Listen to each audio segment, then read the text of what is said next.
Get in there! Finally, some positive news. Now, I don't mind jumping on doing these videos if it's finally some good news, and there is some great news, in fact, to bring you. But it's not done yet. However, let's please just get this over the line and enjoy this one. Please, can I get excited? Can I be positive? I hope so.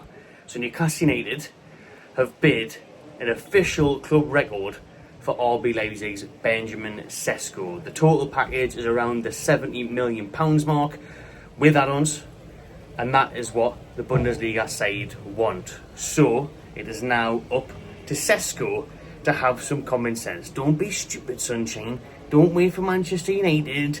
It's not 2006 anymore. Rooney's not there. Tevez isn't there. Rio Ferdinand isn't there. Okay? Look at the state of the players they've got. Look at the management. In and out, shaking all about. It's Ten Hag one week. It's Amarim the next week. The crap. Lost to Spurs in the final. Relegation battle. They finished 15th, Benjamin. 15th. We finished 5th. We have Champions League football. Make the right choice. This sounds like you play our video to Sesko. Hey, come on, make the right choice. Make the right decision. It's not me to convince him, but oh wait, son, switch on, switch up. But Newcastle are finally switching on and making moves in this transfer window. Now in August, less than a month to go. There is still time to salvage this deal. There's still time to salvage this summer window. If we get Benjamin Sesko in, that is a huge statement of intent, especially after the disastrous window that we have had, where everyone has chosen to reject us, who have went in for 7 or 8 players from Chelsea to Man U. If we could get one over on Man United on this one, it would finally show a bit of ambition in a statement, because everyone's talked about this kid. Arsenal trying to sign him, Chelsea being linked with him, Man United actively trying to sign him. If Newcastle can get it done, it would be huge for us, man, and it would really give us a well-needed boost. It would lift everybody, me, clearly in this video, you in the comments, let me know, fans, the club, everyone, and it would give us hope again. It would make us think, right, we're serious now, actually, you know, let's kick on, and then sell Isak. For me, that's where I'm going with it. I don't care. Some people are saying, nah, keep Isak, play them together. It's not like you take your thing again, 4-4-2, never gonna happen. So, and Isak doesn't want to be here, so I don't want him here. You know what I mean? He doesn't want to be here, funny enough, in Spain, but he doesn't want to be in Newcastle. That's why he went to Spain. He doesn't want to play for the club anymore. Move him on. Doesn't want to be here. Let him leave. That's what I'm saying. So get Sesko in. That's Isak's replacement. Let Isak go. Take 140, 150 million from Liverpool when they do come back in, because they will come back in. Certainly will. And then use that money to rebuild the squad. Get him gone and get 4 or 5 other players in. Get your centre back in. Get your midfielder in. You know, we can really boost things. Get your Wisser in. And then we're laughing, and then it's a whole different outlook and a big change of narrative compared to the last couple of months if we get those deals done. So, as you've probably seen on Sky and all over social media, David Ornstein, The Athletic, and everyone else, and as we talked about in the video this morning, was the talks with Sesko were advancing. That the reports from his home country, Slovenia, was that he had agreed terms with Newcastle, but also he was deciding on Newcastle. So we're yet to hear confirmation of the decision side, but we are now hearing that an official bid has been made, which will be a club record for Newcastle of £70 million, and he is waiting to see what comes out of that. He is waiting to decide whether it's Newcastle United or Manchester United.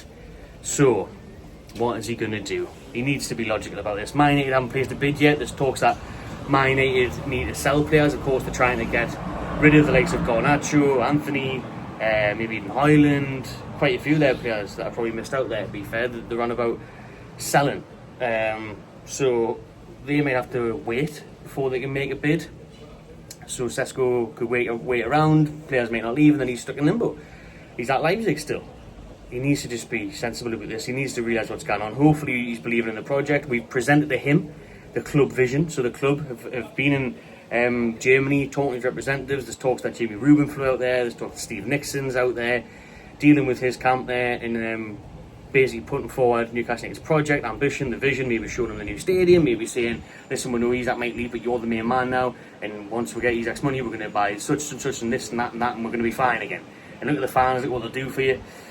All the rest of it. We just want a cup, you know, you can play Champions League. It's class, love and life. So hopefully he believes in the project, hopefully he agrees to do that, and then we can really kick on for the rest of the window. But there it is, official bid. We're just waiting to hear now on Sesko's side. What does the player want? Does the player want to come? Hopefully he doesn't roll out for Man U and more money like Brian and Boomo did. Hopefully not, because like I say, man, I laugh and joke about it, but I know Man City are a huge club. I know they've got massive history. I know they're one of the most supported clubs in the world and all the rest of it, but they're just not in a good place right now. I'm not even going to take the mick, like I just did previously, and say, you know, relegation battle this, relegation battle that. Newcastle are in a better position on and off the pitch. Really.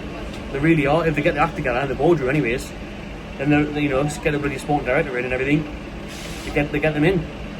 And we'll start really rebuilding again, because let's look at what Eddie Howe does with players. First of all, Benjamin Sesko. Let's have a look at how much he improved Alexander Isak and Jacob Murphy and Joe Linton, absolutely everybody he works with. He'll do that with your career. He'll kick you on as well.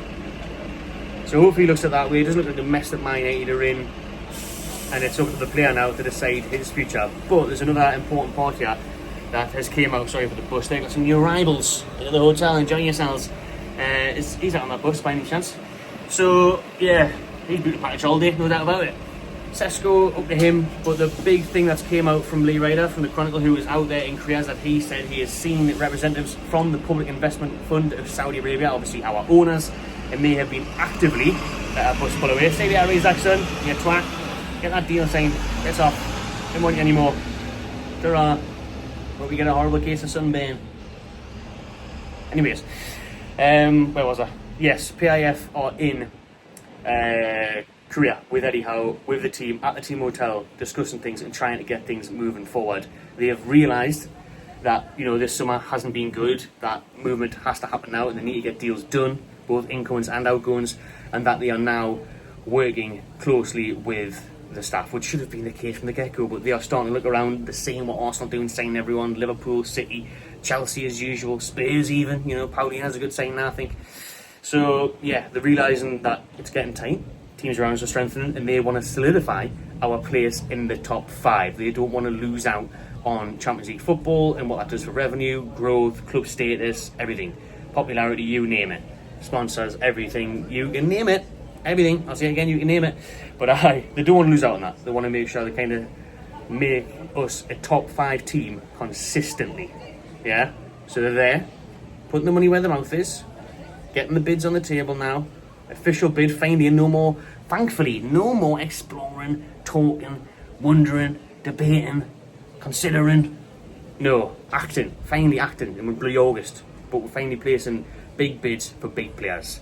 So PIF are there, getting things done, want to make sure we stay where we're at, build and kick on, and that's so important for us, man, it really is. So let's see how this one plays out, people. No doubt there'll be an update again very soon. Like I said, trust me, to pick the busiest week ever to go on a holiday, but I don't mind bringing you the updates, especially when it's a one like this, especially when it's a positive one. Let's hope it's positive. Let's hope it's not Man United that come in and bloody steal the show like they did with Boomo, like Liverpool did with Ekitike. And let's hope Benjamin Sesko likes the look of Newcastle's vision, the project that's been represented to him, and he comes to Newcastle, because I think he could be a great player for us. I really do. I think he'd be absolutely class. So I'm hoping this one gets done. But let us know your thoughts in the comments below. Subscribe to the channel, and I'll see you on the next one.